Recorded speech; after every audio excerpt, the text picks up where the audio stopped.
Welcome to Still Surviving and Walking in Your Purpose. I'm your host, Gigi Blackshear. Courage is the ability to keep moving forward even in the face of adversity.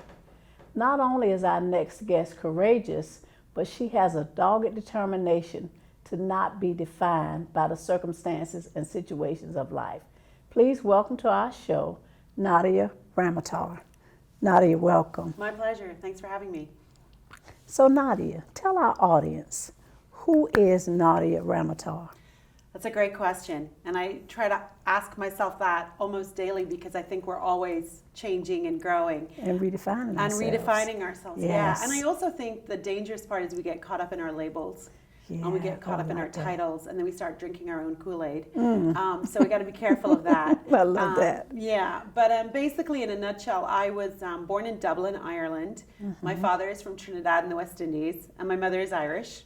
And I was born in Dublin. My family immigrated to America when I was a teenager. And I went to the University of Florida, and I've worked in media a lot of years and worked in different aspects, and then I became a college professor when I had my first son. And so I've been writing, making documentaries, working in the media, being a parent. Wow. Been busy. Yeah. So I do a lot of things. Okay. I call that juggling and tap dancing at the same time. Absolutely. Sounds like you've got it down to a science. Well, I often think of it like twirling plates, like Yes. you're all going at one time and trying to keep them in the Oh, air. I love it. I love it. So Nadia, share with us your survival story. Okay, when I was in college at the University of Florida, I was a journalism major. So my goal in life was to be a news anchor. That's what I really wanted to do. And I was covering a city commission meeting, and I had gone to the city meeting. I had recorded things, interviewed people, and I had gone back to the station to record my news story for the next morning. What I didn't know is that someone had been following me and had been stalking me. Oh, my. Yeah. So I came out of the building, and I went to my car, and as I got in my car, completely by surprise, this man pulls back the door, and I'd never seen him before. I didn't know who he was. I didn't know what was going on. I'm like 19 years old. Oh my goodness. Straight off the boat from Ireland. Didn't have a clue what was going on. And it was really strange. And he did something really odd, which apparently is a thing that people will do in these situations, is he said, "Do you know where Beatty Towers is?" which is a dorm. And I was like, yeah? Like, what are you asking me for, you know? And I intuitively tried to pull my door. So he pulled back the door and he punched me in the face. Oh my. And I had never experienced violence like that. You know, I had a grown man who I didn't know punching me Oh my goodness. straight in the face was just something I had never experienced in my whole life. Right. So he basically got in my car literally on top of me.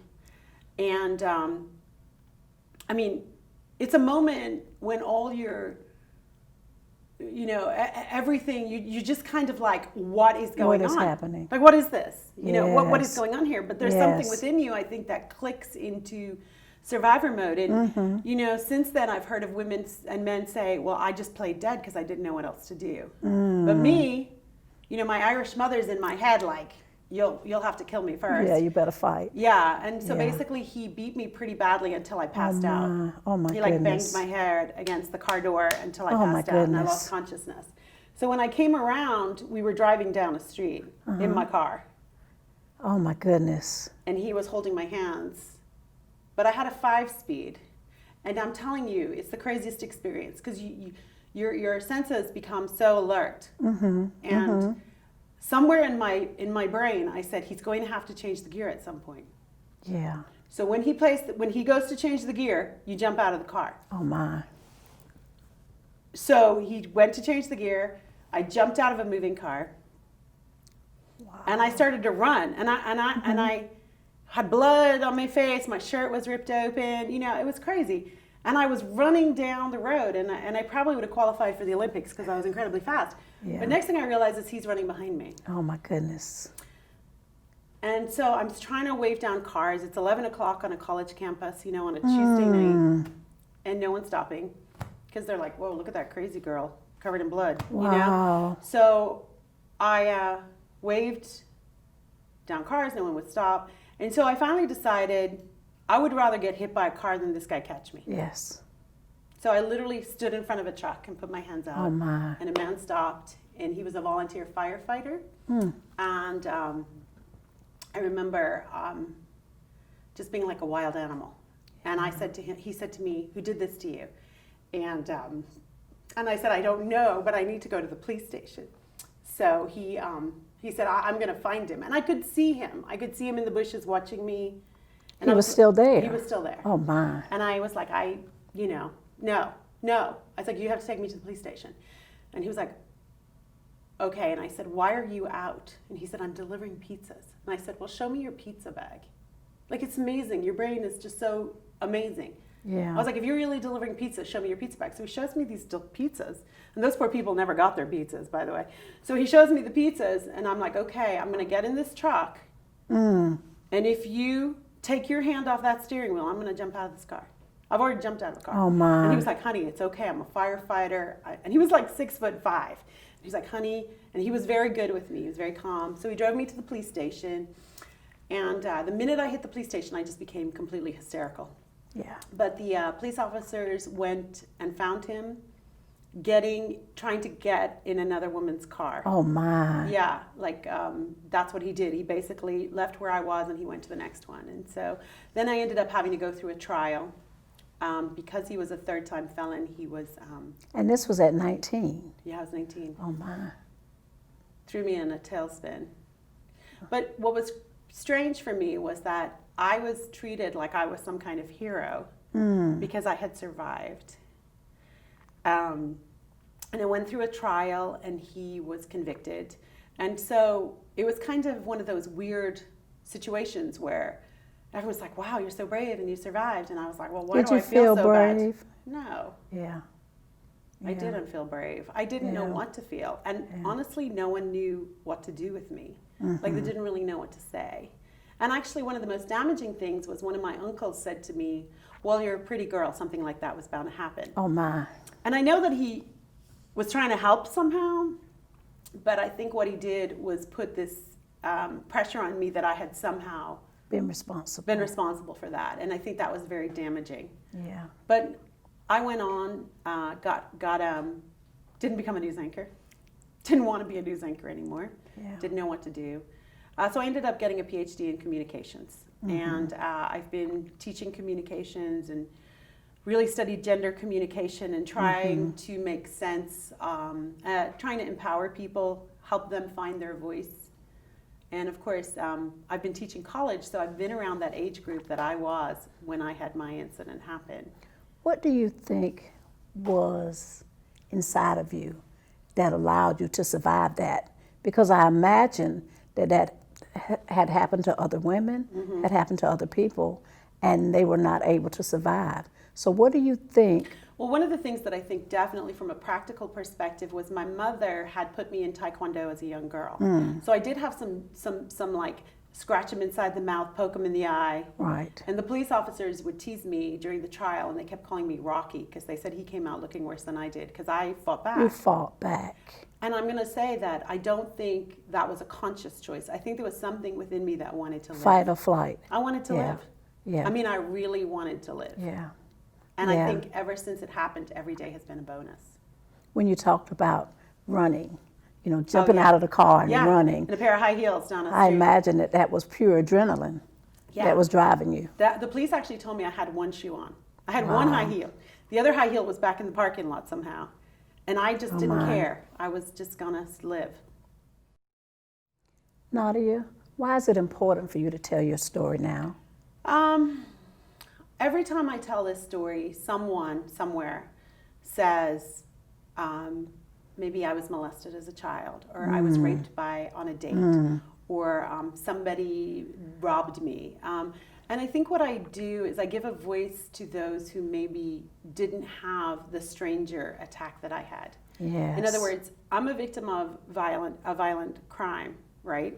But I didn't know the person before it happened, and I don't have to have a relationship with him afterwards. You don't have to ever see him or know about him again. I check the website to make sure he's in jail every now and then. Wow. But I think from my perspective, there's a lot of people who are dealing with abuse from husbands, family members, things like that.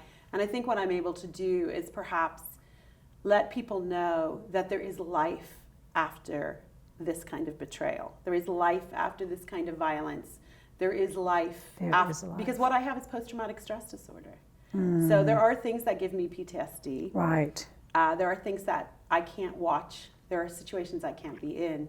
But over the years, through therapy and through assistance and through self-awareness and through spirituality, I've found an inner peace, and I'm able to overcome or transcend some things. But you never fully get away. You never get over it. You can't cure it. It's not something that will ever entirely leave me. Yeah.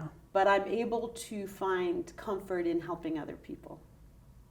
Nadia, thank you so much for sharing your story. And I think that's a great place to stop, to have the courage and the ability to help others. So thank you so much for sharing your story with us.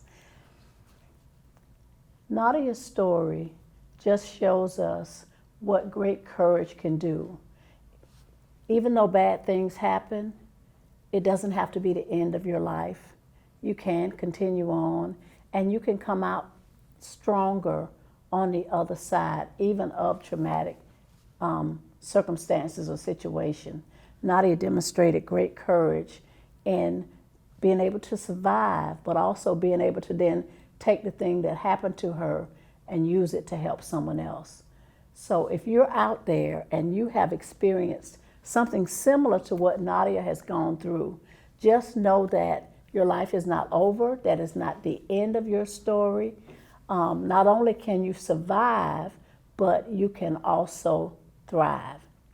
Thank you, Nadia. Thank you. Next, we're going to hear from mental health counselor Erica Arnold. We're back with mental health counselor Erica Arnold. Erica, welcome to our show. Thank you. I'm so happy to be here. Thank you for coming. Erica, after listening to Nadia's story, share with us what you think, what you believe the effects of a traumatic experience like that would be for a young person, a 19-year-old. Well, at any age, it has a major effect on a person's functioning.